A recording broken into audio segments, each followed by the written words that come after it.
In this quick tutorial, I will show you how to log in Pictory.ai. So let's jump straight into it.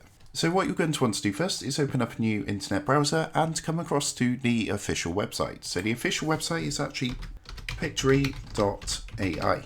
So go ahead, enter that in and hit enter. So if you don't have an account here, what you can do is get started for free by clicking the purple button and complete the sign up form. But if you do and you're just thinking how to log back in, all you want to do is come up to the menu at the top. You can see you've got some different options, and if you look next to the purple free trial button, you've got the login button here. So all you want to do is give that a click, and that's going to take you across to the login screen. Now what it's normally going to do is log you in automatically, which as you can see that's done here, and it's going to take you directly to your dashboard. So that's how to go ahead and log in Pictory AI. I hope this quick tutorial helped you out today. If this did help you out, I'd really appreciate it if you was to consider dropping down below the video, leaving a like, and also subscribing to the channel. With that being said, I just want to take a moment to thank you guys for watching this quick tutorial, and I will see you in the next video.